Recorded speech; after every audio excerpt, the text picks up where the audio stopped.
Today, we're going to talk about how live service games ruin the gaming industry. Oh, I gotta bleep both of those. Scott the Waz talking about live service games. Let's go. Hey y'all, Scott here. These games made me sick. They're that bad. Or maybe I shouldn't lick their discs that much. Video games are All right, starting off strong. the biggest moneymakers in entertainment today. Over 3 billion people play video games, with many genres that failed to reach an audience in previous years, now selling millions of copies with huge, dedicated... Okay, so where'd they get the number that 3 billion people play video games? Because if I play a video game on my phone, at the same time I'm playing a video game on Steam, while I've got my Switch going, do I count as 3 people? fandoms. We have giant events celebrating the medium, large assortments of merchandise available in any store you can think of, more games releasing every single day than ever before, companies acquiring studios for billions, later shutting down said studios, mass layoffs across the board. Oh, and it's just getting worse and worse and worse. I'm kinda here for it. I am so glad these corporate slop gaming companies are falling apart because they can't stop making corporate slop and then doing the whole access journalism thing where they're like, hey, we'll give you review copies. You want to come to a party? You want to come do an interview and we'll let you play the game and you can talk about it? And then they don't want to say anything bad while they're there. And they also don't want to come across as a liar. So when they get back home, they have to keep glazing it. And you also got people that just want to be on the wrong side all the time, where if people like me like something, they don't like it. If we don't like something, they love it. Absolutely insane. Launch day disasters, rising prices, anti-consumer practices, and Luigi's Mansion 2 HD. Hey, can you spit on me? I also love video games. Feels like you can't check in on video game news anymore without being identified as a witness in the process. Something sticky is always going on, whether it's Donkey Kong's price point or war crimes. And with every game getting hit with controversies, whether they're justified or not, it just makes for an unpleasant experience staying in the know. Yeah, I just, react to stories that I think would be interesting to talk about, involving games that I'm most likely am not gonna play. And I'm gonna talk about how and why I'm not playing these games. I don't really care. Pretty much whatever Asmongold has to say about video games, I have the same opinion. Except for when it comes to like what he deems as girl games, like Stardew Valley and things like that. I like those kinds of games. Not girl games, but like Stardew Valley, Witchbrook, games like that. Totally into those. Especially when these controversies are either piss dumb or some of the most serious conversations you could possibly have. And do I want to hear what the gamers think about whaling? I might as well listen, because what the hell else is there to talk about video games these days? You ever actually sit down and watch one of their game showcase events put on by your best friends? Oh, me and Microsoft go way back. Bro, that should have been everybody's first clue that all these gaming companies are corporate slop. Because every time they show up to one of these shows, they always give us corporate slop. E3 was always a disaster. Remember the Game Awards show? Not this last one, the one before it. I think it had Snoop Dogg. That one was awful. Corporate slop. People who aren't cool trying to be cool because they think that the cool things that they're trying to be that they're not makes them more money. They're not actually cool. We've been through it all together. Them fucking me over, them pissing on my open wounds. Bing. So I can't wait to see what wonders they have in store for me here.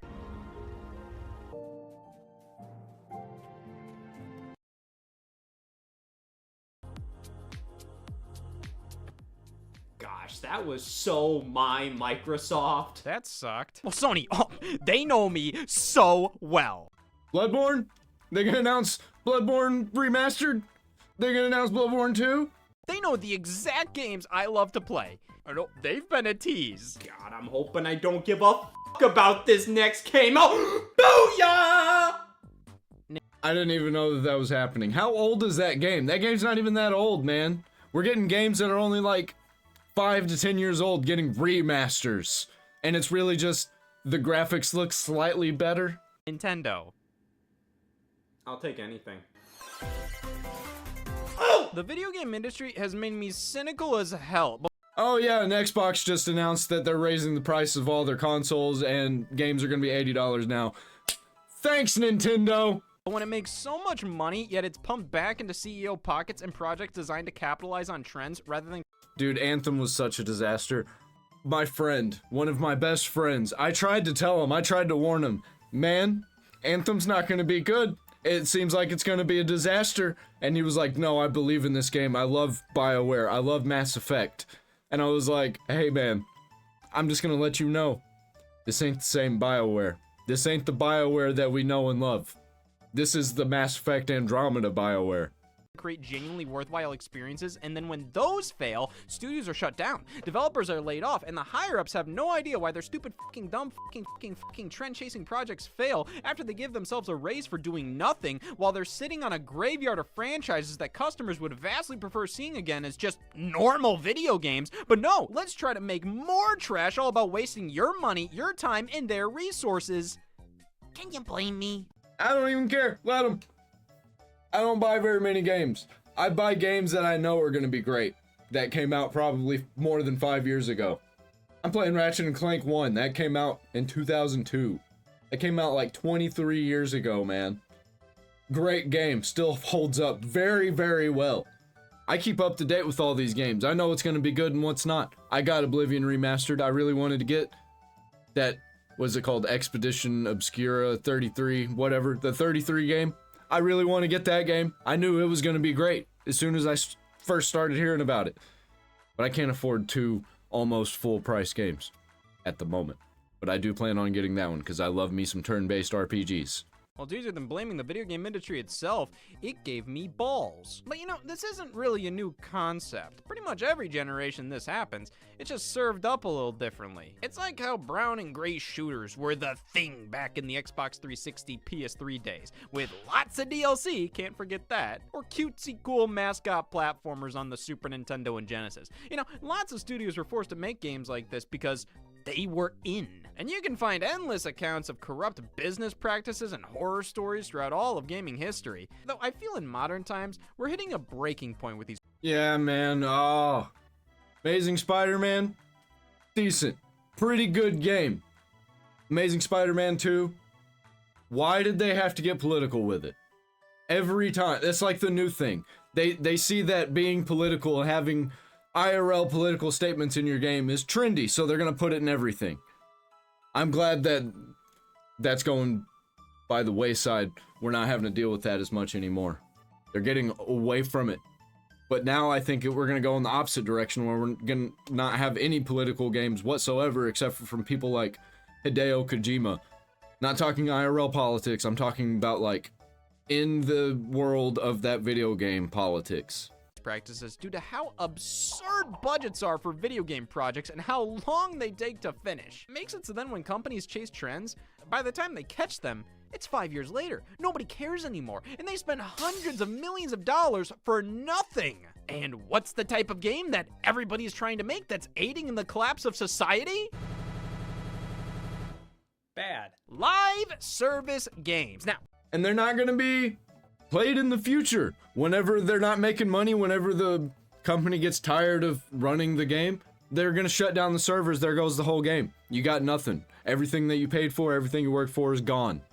what's that? Bad. Picture this. Your video game never ends. You boot it up and are Except it 100% does. Every time. Look at the crew. They're not gonna keep this going 20, 30 years like World of Warcraft. consistently served new content. It's almost like it's alive. That's really cool. Yeah, I'm gonna be honest with you. The concept of a live service game is honestly incredible. Your game no longer has a definitive end. It evolves over time. New content added regularly, frequent updates, a community of players experiencing this all together. That sounds awesome!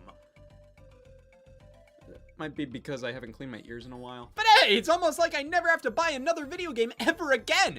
Except they're gonna make the live service games $40 now, and you do have to buy them still. They're not free to play anymore. If the one I'm playing never ends, what's the point? I play Dota too. Alright, well let's take a look at a successful live service game to see what the hell is going on here. This is Fortnite.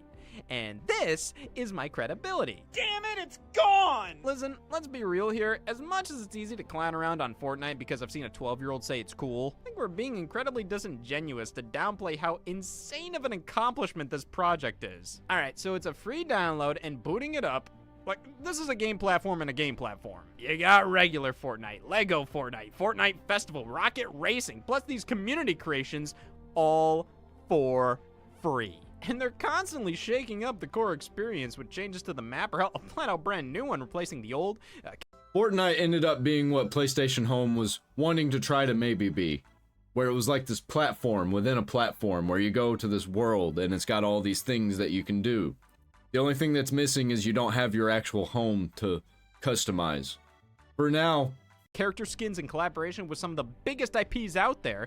I can play Weezer on the menu. Can you do any of this in WarioWare Move It? So then why the hell do I own this? I don't know how many games have been this ambitious, delivered upon that ambition, while being free to play. can we go back to the days where kids were playing stuff like Club Penguin and Pop Tropica?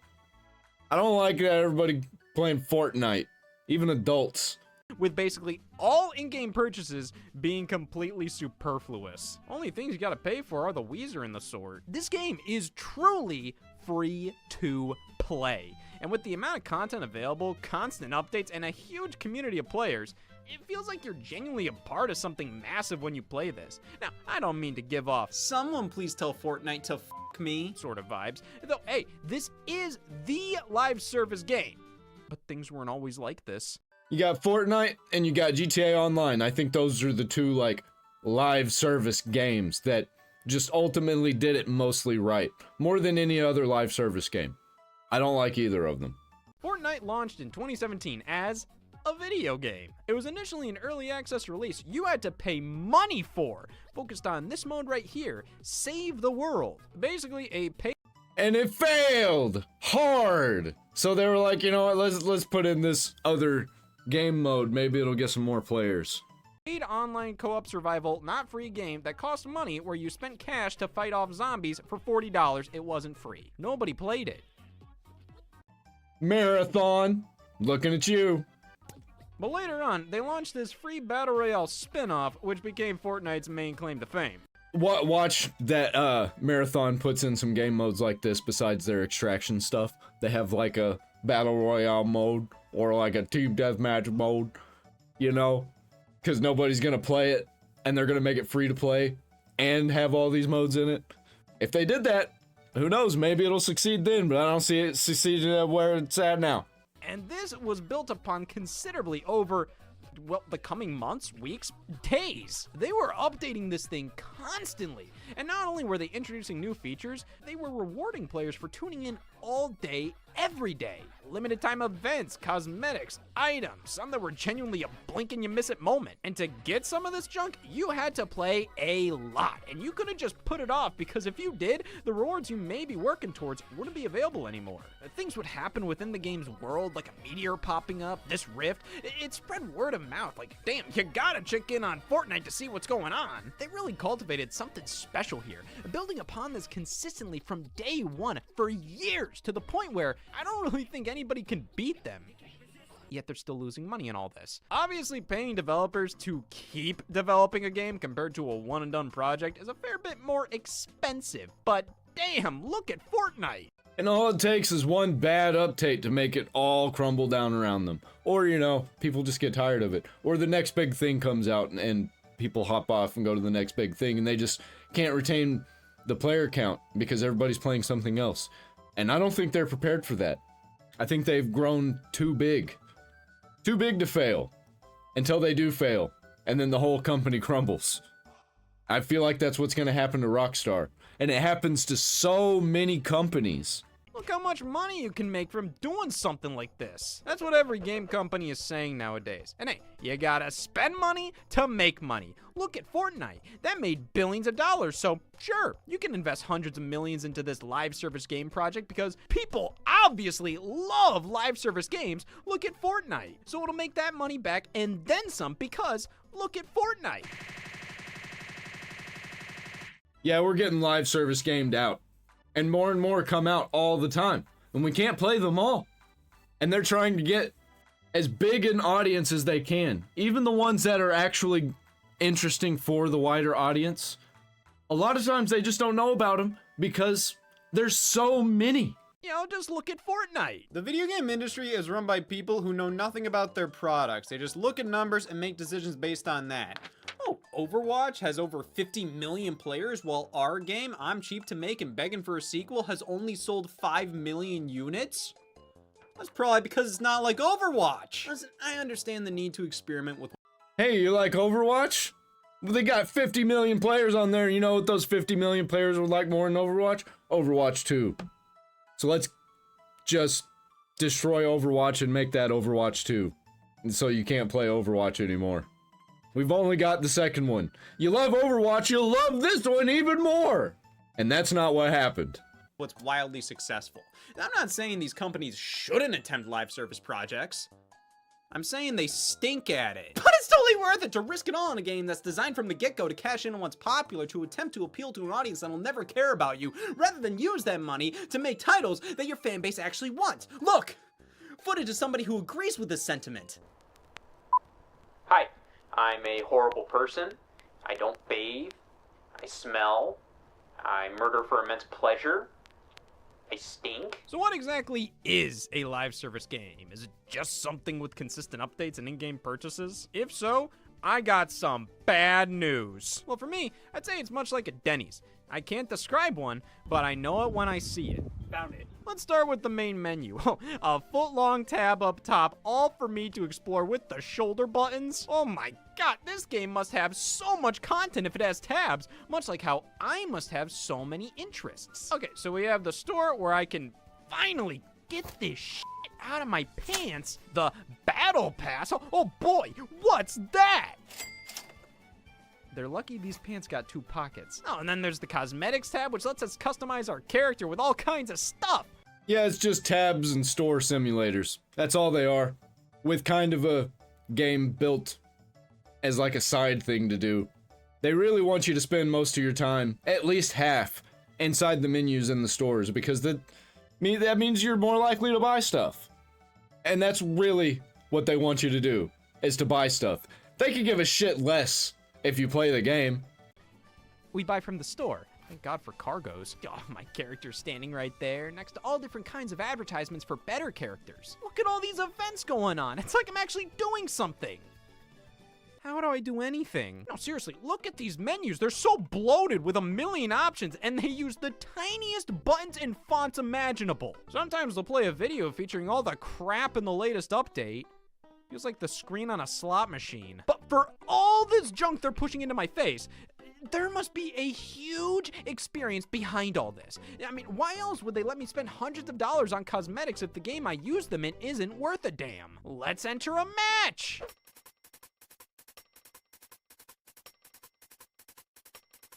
See what I tell you? They don't care if you're actually playing, they just want you to buy.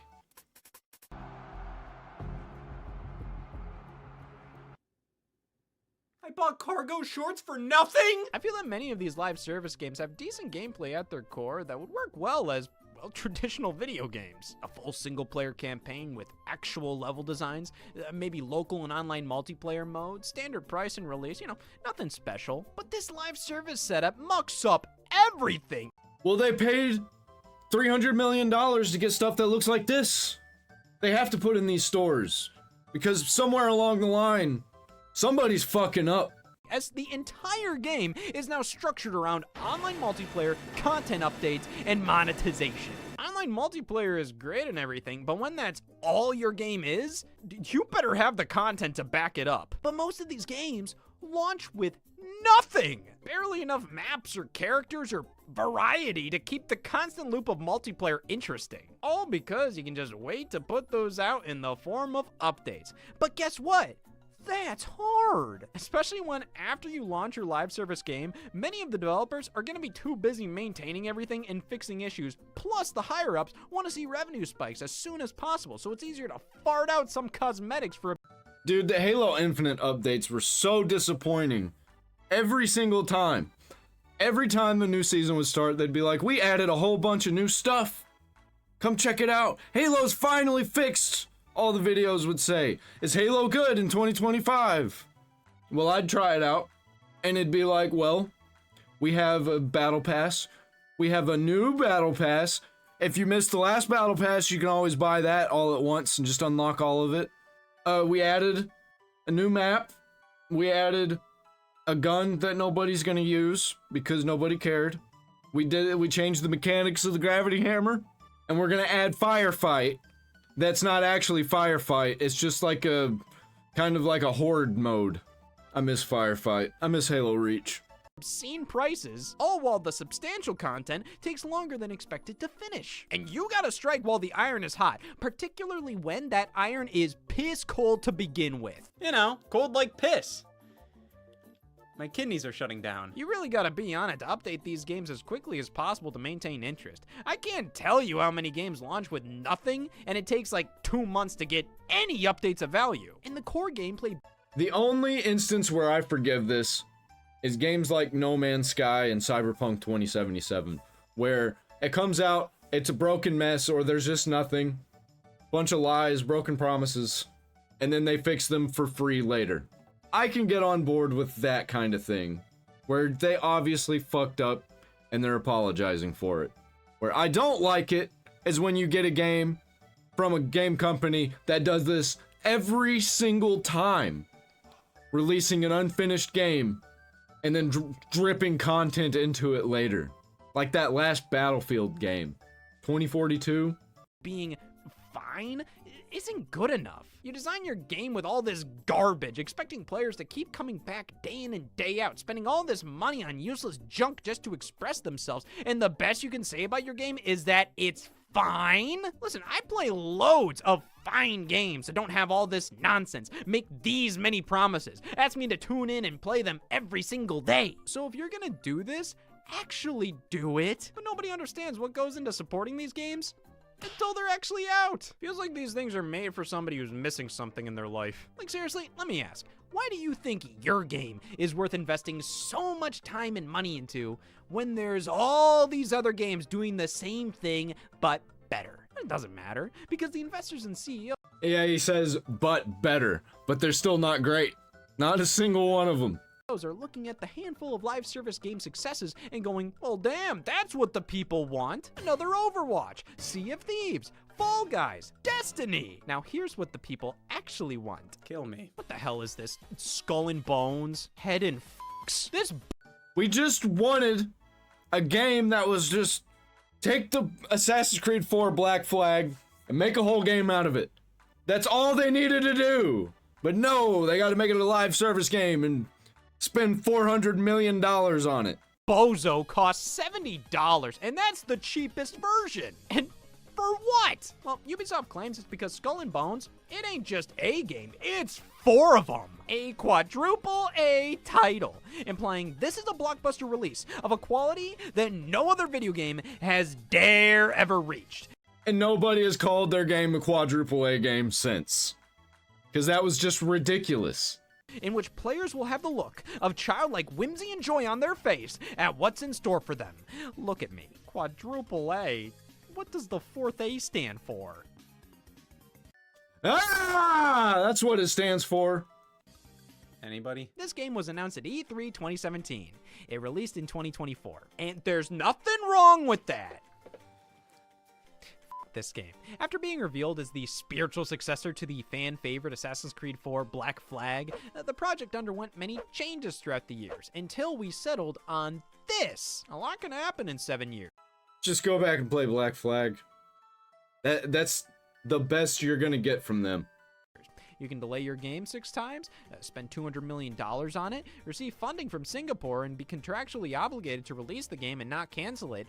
Oh, and you can make it to 2nd grade now. Ubisoft made this a live service game because they don't care. I genuinely think they crossed their fingers that some weird would end up liking this game and would spend a ton of their money on it, which would potentially net them some cash in a freak accident sort of way, because how could anybody think this would be enjoyed in any way? This game is directionless. There's nothing worth a damn in the whole package. You sail the seas, naval battle, find some treasures. Sail the seas, naval battle, find some treasures. Sail the seas, naval battle, find some treasures. Sail the seas, naval battle, find some treasures. It sounds like a free-to-play game. This should have just been a free-to-play game.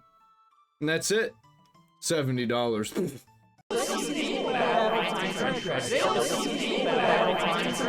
Holy f***, add a talking dog or something. I don't know, mix it up! A core design element of live service games is a very obvious gameplay loop. They're designed to keep their hooks into you so you keep coming back. So many of them are pretty repetitive. But various elements help subside that repetition. Leveling up, new abilities, upgrades, collecting more and more loot, well-designed large maps. Every single fucking one of them.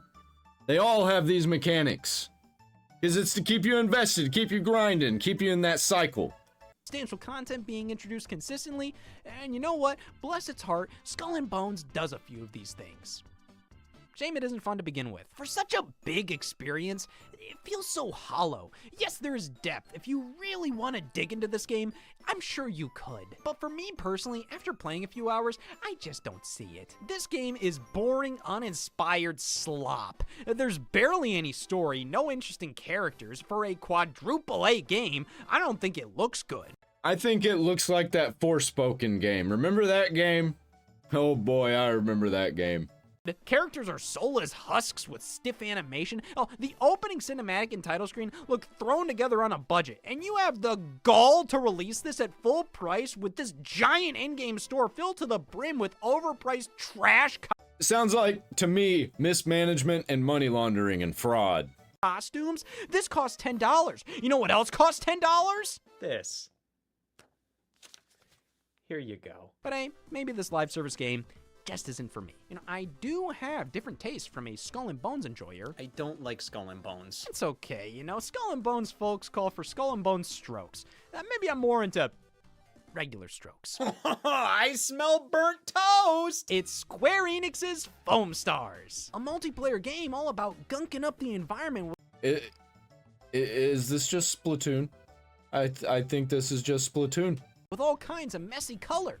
Now, I know what you're thinking. Bitch, this is Crayola Scoot. Free on PlayStation consoles, a 4v4 online shooter that rips off every last element of Splatoon except the Metacritic score. Doesn't really feel like they had some great idea here. Like, they must have been told, make a Splatoon-like game. Just make the ink. I don't care. And they are so lucky the developers picked Foam. Splatoon, it's locked on the Switch. We can make a game like Splatoon for all the consoles and get all the people who wished that they were playing Splatoon to play our game. So stupid, man. I wasn't gonna get... If I got a Switch, I wasn't gonna get Splatoon, let me tell you. I don't think there's that many people who had a Switch who got Splatoon. This just isn't satisfying to play. Like, flat out, the game isn't fun. Which, yeah, that's a problem. Especially when they're pushing for all these... Yeah, it looks like a gacha game. It looks like Splatoon got turned into Star Rail. microtransactions. When the game itself isn't very good, how can you expect anybody to care enough to invest in it like this? Well, see, I don't think Square Enix thinks all too deep about it. I think they just look at the most money they could possibly make and say, that's it! Screw morality and logic, we're Square Enix, and we deserve to be making the biggest, most popular, profitable games on the planet. Oh, we're known for classic RPGs? Well, damn it, that's not good enough. Yeah, it's completely different people now. Completely different vibe, completely different company. It's changed 3 times since then. We need to capture the heart of the Western gamer. So we got Marvel's Avengers from Square Enix back in 2020. Yeah, because they wanted to get into the Western market. They wanted to make games more for the Western audience, even though they have no idea. Because they're not from the West, they're from fucking Japan. Apparently not anymore. I've been hearing that they've been hiring a lot of Europeans and Africans. In a Japanese company. Which felt like perfect timing. I mean, right after Spider-Man on PS4, during the height of Marvel's popularity, this should have been a slam dunk. But of course, it was a live service game. Why else would I be talking about it now? Like, oh, it was actually like Banjo-Kazooie Grunty's Revenge. I can imagine a world where we have an Avengers game with a single-player story mode campaign on the same level of Spider-Man PS4 that offers local and online co-op as an option. That world is not here. Our World is the one with Golden Corral. The Avengers game we got is an online-only repetitive slog so focused around hooking a bunch of sad saps on its gameplay loop to ensure they squeeze some cash out of them, as they're chemically addicted at this point, that just comes off as desperate and greedy. Like, this wasn't done because it made sense for Avengers. They just wanted to make the most money theoretically possible.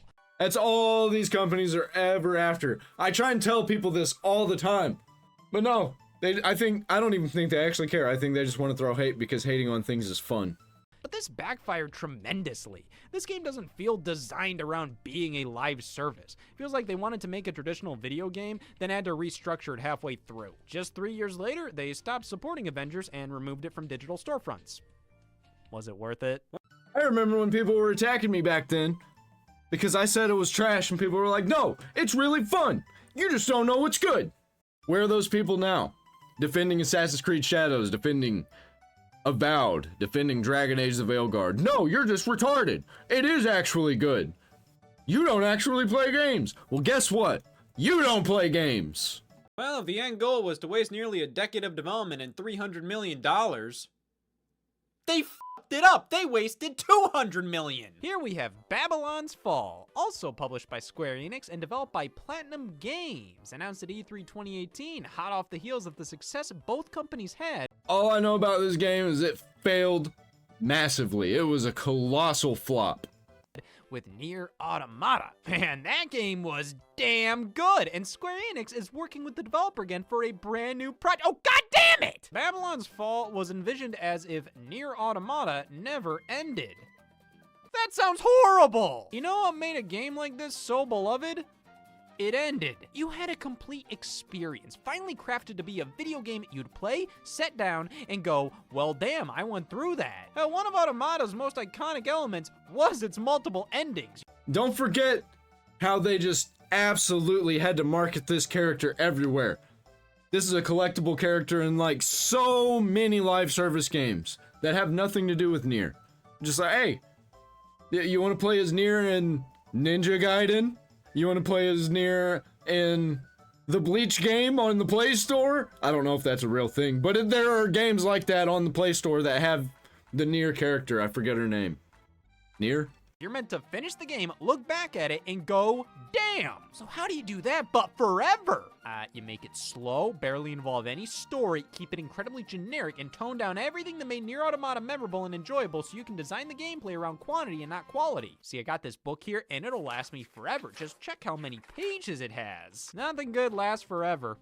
Which is why Babylon's Fall was meant to. And it couldn't even do that! Platinum Games invested in a new studio focused entirely on live service games. They bet big on this, and for it to come out the way it did says more about the game industry's cynical perspective on live service titles than anything. Like, you don't care. You just think, oh, well, this is what we need to do to make it big around here. And it just shocks me with how much time, money, and manpower is needed to pour into these projects, how they come out so damn raw. Why does this game look and run like ass? This is a PS5 game, and it looks like a Nintendo Switch version of a PS5 game. Babylon's Fall felt so Because they release games even if they're bad.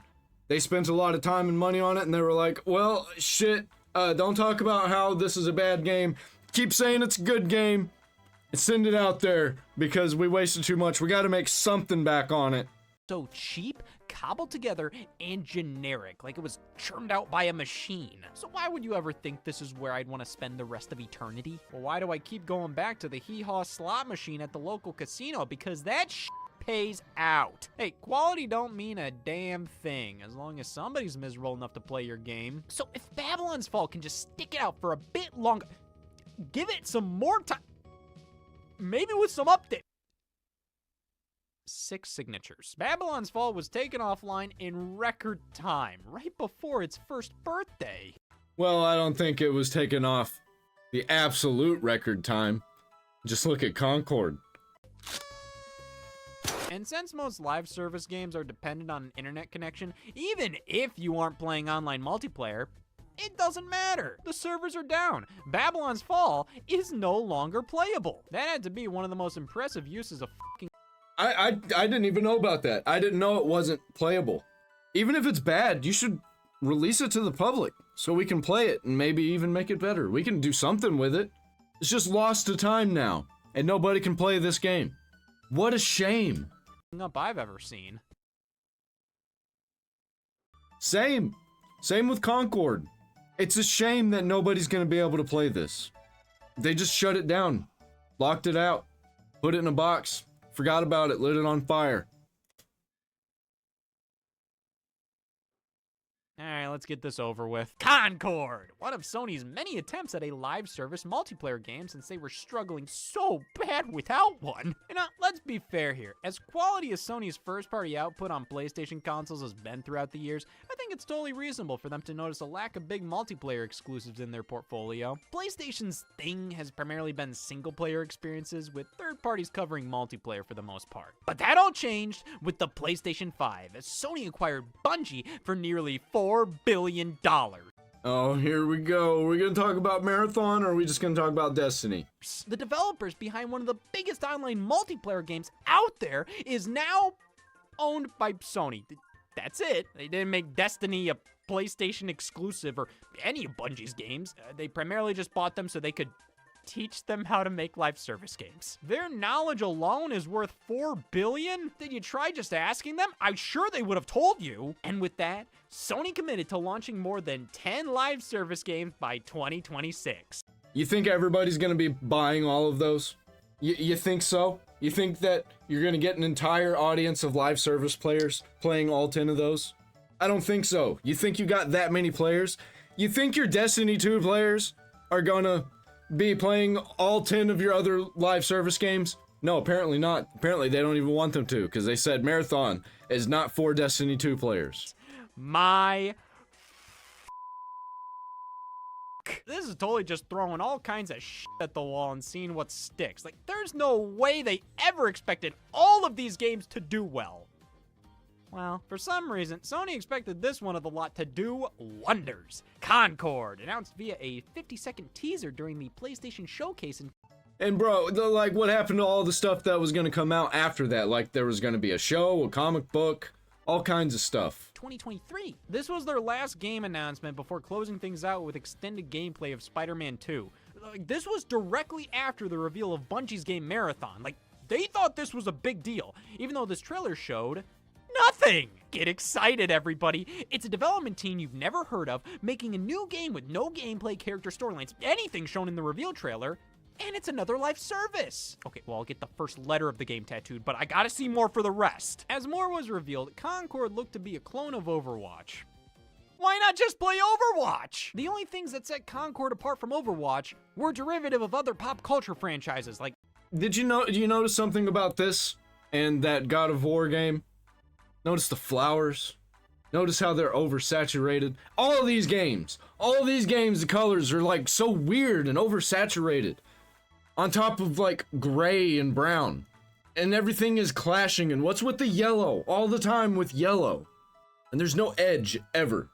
It always looks like it came right out of the Unreal Engine. Shit, right out of it. Guardians of the Galaxy or Star Wars. Yet for some reason, Sony thought this game was going to be their Star Wars. They launched it day and date on PS5 and PC for a larger player base, released a limited edition controller, hell, a bunch of random merch. Hell, they made a deal with the Amazon Prime anthology show Secret Level, where each episode is based on a different video game.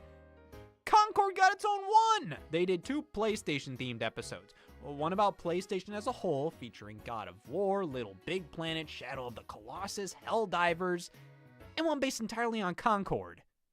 Why? They really thought this one was gonna hit big. Because it had all of the right boxes checked. Oversaturated colors, woke character designs that also the characters are off, uninspired character designs, levels that look like they were shit out of the Unreal Engine, graphics look like they were shit out of the Unreal Engine. Gotta have all of them. You gotta check off all those boxes. There's many, many more. You can name them down there in the comments. I guarantee you'll be right. Live service, skin packs, battle pass, familiar gameplay ripped off from other games that are popular. What was it about this IP that had so much potential that Sony reportedly sunk hundreds of millions into development of purchasing the studio who had been working on this game since 2018, going about all these cross-promotional endeavors, all while I've been waiting for a new Ape Escape game for 15 years? They probably thought the character designs were like games like Team Fortress 2. Because it had these weird, quirky, thick, fat-looking character designs, and people loved it. But they did like this weird mishmash on what characters could be. Concord later launched... Well, no. No, it didn't. It lasted 2 weeks. That is insane, especially for a game of this magnitude that received physical copies. They issued refunds, immediately halted sales of the game everywhere, and put the game offline while they would figure out what to do with it later. They shut down the studio and will never talk about this ever again. I just read the definition of solution. It's pretty wild how Sony went from overconfident to underconfident in a matter of days with this release. I mean, they could have made Concord free to play or given it a little makeover or something, but honestly, what's the point? It's not like Concord was a bad game or anything. They were probably just tired of trying. They redid this game a few times, sunk millions and millions and millions of dollars into it. They weren't about to sink another $100 million, $200 million in this. They didn't see it going anywhere. People weren't excited for it. They were probably thinking it was gonna hit big. It was gonna be bigger than Fortnite. And then just to see it collapse like that probably frustrated them, made them mad. So they shut it down. Got rid of it. They'll never talk about it again. Never happened. It was just completely unnecessary. You have a million other games that do exactly this. So what could you possibly do to drive up interest for a game that isn't interesting? You need a hook with games like these if you're expecting a player base to come back every single day. And as serviceable and technically sound as Concord was, that's all it was. It was a functional, fine video game. And you ought to know, that don't mean it's worth playing. I was never upset at Concord's existence. I mean, have you seen how some people responded to it? No. It's Battleborn 2. That's what it is. Remember Battleborn? I think that's what it was. The failed Gearbox live service game. That's what Concord really reminded me of whenever it came out. Or whenever the gameplay came out and people were playing it. I may not play video games, but I am not going to play Concord, and to prove it, that's all I'm going to talk about this year. One of the developers behind Concord tweeted back in 2015, "F*** tax season." But yeah, you know, I think that's pretty f***ed up. You know, taxes pay for a lot, especially as a father. They pay for the local schools and whatnot, so they're basically telling me to go f*** myself. Somebody who loves their son more than anything. I hope he's doing okay. Haven't seen him in a few weeks, but these are the employees Sony wants? PlayStation is failing. Believe me, I know a failing business when I see one. I've run hundreds. We need to band together to rip the stick out of the video game industry's ass. I kind of agree with this little rant thing that he's doing here at the end, where he's making fun of people like this. PlayStation, not going to be failing anytime soon because of these games. But something does have to give. They can't keep doing things like this. They have to release something successful. They can't just be doing weird stuff like this. So you know what they'll do? When they're finally failing, when they're finally got their backs up against the wall, that's when they're gonna release Bloodborne Remastered. And maybe even Bloodborne 2. And tell them, these aren't the games we want! Oh, they just announced the game I want? Marathon! Now, my problem is, True! Fuck Marathon! how many times are we gonna go through this? Live service games are not sustainable. They can be really cool, but they are high risk, high reward, and even then, that reward is like filled with spiders. It's just so deflating to see all these soulless projects pumped out, killing the studios that are working on them, while all these companies are acting like it isn't feasible to release games any other way. It's so unfortunate because many of these products would be pretty alright if they didn't adhere to a blatant, repetitive gameplay loop. Suicide Squad actually has pretty fun movement and gunplay. Problem is, that's all it has. The game itself is so damn boring. You're doing the same thing over and over and over again. And seriously? A Suicide Squad live service game? Who the hell cares about Suicide Squad enough to keep coming back day in and day out? The people who made it, are really big fans of Harley Quinn, probably just Harley Quinn, because she's like anti-society, and these people think that they're also anti-society. So they were like, you know what, let's make an anti-society game. Suicide Squad kills the Justice League, where you play as the anti-society people, but you're actually kind of heroes because the good guys were bad guys the whole time. Gotta log my shirt time in. Multiverses had so much potential as a Smash Brothers competitor, but it has so much live service funk where, oh, it's free to play, entirely online dependent, super grindy to get new characters. It gets to a point where I just don't have any fun with this. Don't forget to mention that they had characters that were supposed to release that people paid for. They didn't release them and then shut down the game. At all. If this was a standard release with all characters available, some cool single player content to go through, and good multiplayer support, I would play it so much more. But that's just what live service is. Virgin repellent. I don't know, man. I mean, live service games are meant to live on and get updates for years. What part of that sounds easy to all these companies who half-ass it? Like, how many live service successes could be classified as a fluke? Like, Marvel Rivals, you see how much stuff they pumped into this game at launch? Like, yeah, of course it's gonna do well.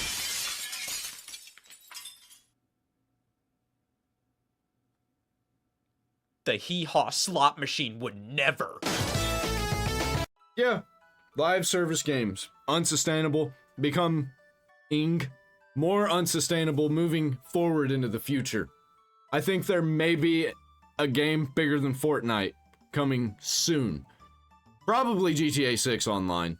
But they can't just keep getting bigger and bigger and more popular and getting a wider and wider audience. There's not that many people. And a lot of people just don't play live service games, like me. I don't play live service games. As soon as every game becomes a live service game, I'm out. And I don't think that'll ever happen. Unless we have, like, cloud-based platforms, and then I just won't play new games, I guess. I'll just, you know, keep the files on my computer. I've got a t-shirt down there in the description. Buy one. I'm out.